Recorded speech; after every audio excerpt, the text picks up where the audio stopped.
Hello, everyone. I'm back again with another session on CELPIP. Let me share my screen and explain you what exactly am I going to teach right now.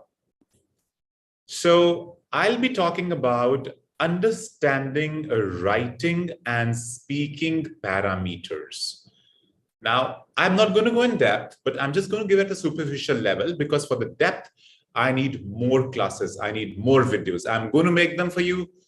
So keep on watching this channel, subscribe, like, comment, share if you haven't done it so far. Now keep one thing in mind, that CELPIP, Canadian English Language Proficiency Index program, is the new kid on the block. This test is becoming amazingly powerful for immigration to Canada.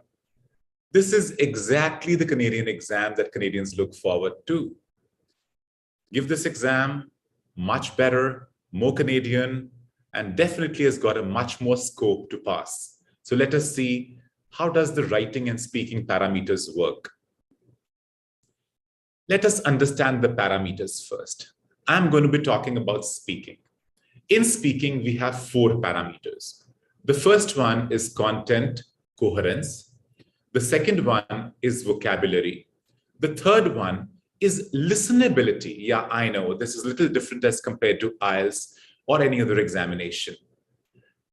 And the fourth one is task fulfillment. Let us talk about writing now.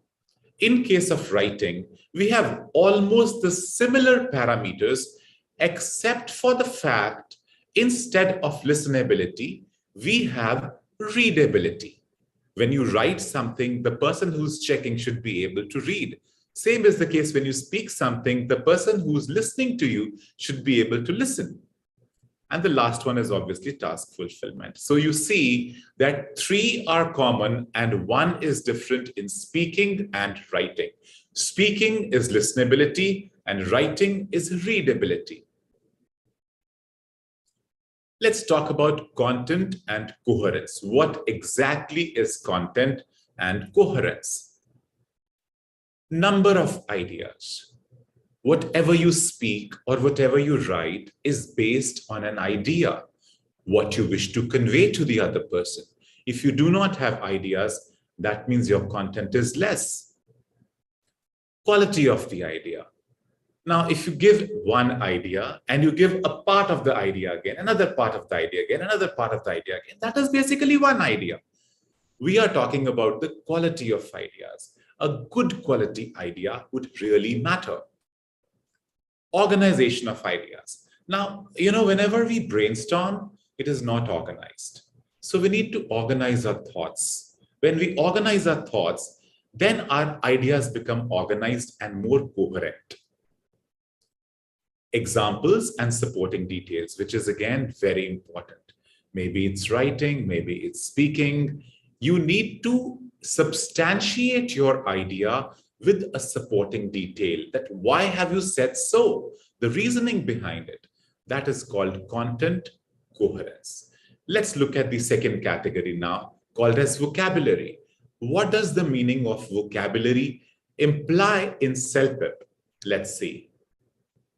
Word choice, the right choice of the word, which is very important. Precision and accuracy. With what precision are you using that word? And what is the accuracy in the context which is asking you to use that particular word? Is it accurately used there or not? Now, range of words and phrases. The range, like if you've got a good quality word and you're repeating that word again and again, do you have adequate number of synonyms to explain that word? Do you have a range of word or phrases to explain it? That is called the range of words and phrases. Suitable use of words and phrases. Do not keep on just popping in the information just because you know a lot of vocabulary. They should be suitable. The suitability also comes in vocabulary. Let's talk about the task fulfillment. Now, again, task fulfillment has got a slight tweak. Let us understand what's it. The first is relevance. Whatever is being asked, is your answer relevant or not? That is called as relevance. Completeness. Have you given your answer completely? Or again, you've spoken bits and pieces and forgotten about it? Tone. If it requires a formal tone, be formal. If it requires an informal tone, be informal. The tone really matters. It really matters. The length. Now, if it's a speech, that means if you're speaking something, the length would matter. And if it is writing, then the word count would matter. Now, for the word count and for the length, I've got a lot of other videos of CELPIP. Watch them. You'll come to know what exactly is the word limit for which particular item type. Now, let's talk about listenability. What is the meaning of listenability? The rhythm, the pronunciation, intonation, the way you speak. Is it monotonous? Is the other person able to understand what you are speaking? Is your intonation correct? The way you pronounce words, is it fine?